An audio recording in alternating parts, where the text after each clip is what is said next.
So I thought I'd talk to you about cosmos and seed variation and how that variation appears in our world.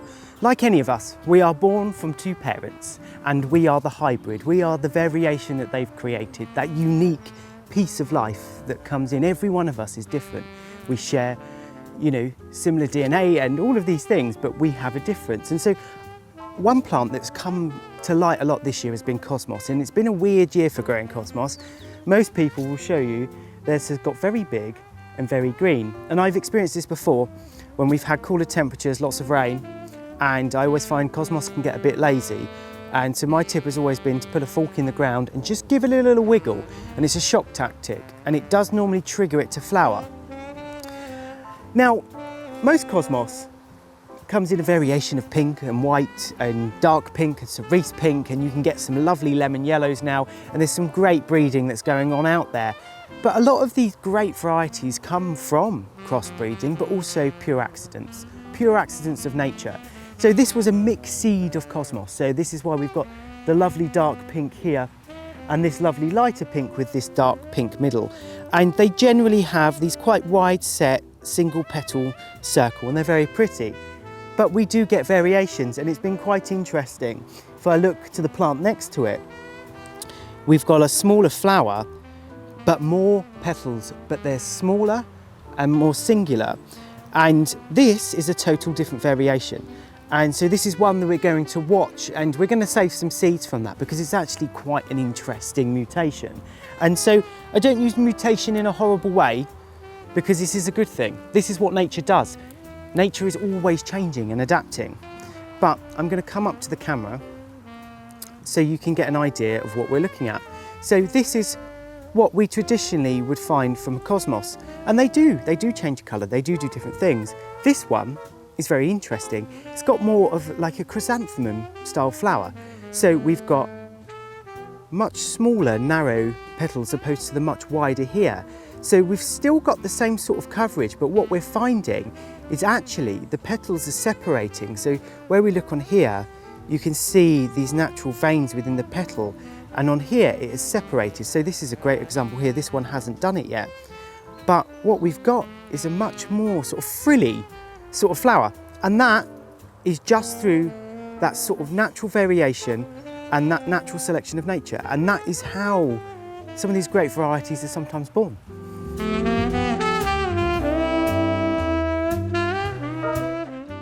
I think it's a really great plant here and this year to just show when we're looking at plants how we pick the seed. So there's a big thing about saving seed, and it's going, okay, but what am I saving seed from? And you are picking the best performing plant in your garden because you don't want this cosmos. So nothing wrong with this cosmos. It's very leafy, it's loving life, living its best life, but it hasn't produced a flower. There isn't a flower on it, and it hasn't yet. And so going back to what I was saying earlier, sometimes sticking a fork in the ground can shock them into flowering. But though we go next door to the cosmos's brother or sister, is that what we've actually got is just slightly different form. So this is much more open as a cosmos, and as you can see, it's totally covered in these beautiful, just very typical white cosmos blooms. And we've got this all the way along, is we've got some cosmos that hasn't produced flowers, some that are producing a few, but the slightly shorter ones are producing a much more abundant array of flower. This is all very typical of the colour of cosmos. So we will be collecting seed from our cosmos batch, but when we come to collect rich seed, I will not be taking any from this plant because it's particularly lazy this year. But this one has earned its stripes. So this white one will be collected, and then if we go along, we've got this particular pink one is particularly flowery, but also a very, very big flower. And that's just, it's interesting. It's, this is how we go actually. This is obviously grown much happier in our environment. It's producing a lovely big flower that's almost the size of my hand. We'd like to see that again. And then we go slightly on.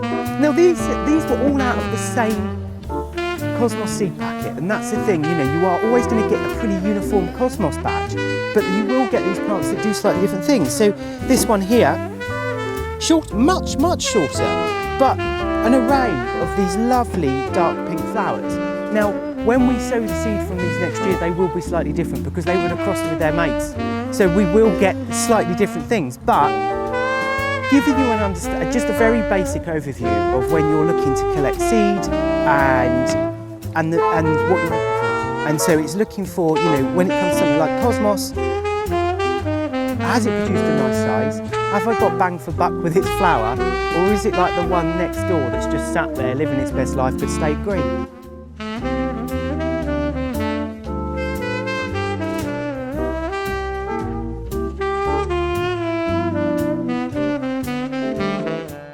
See, that's great for floristry.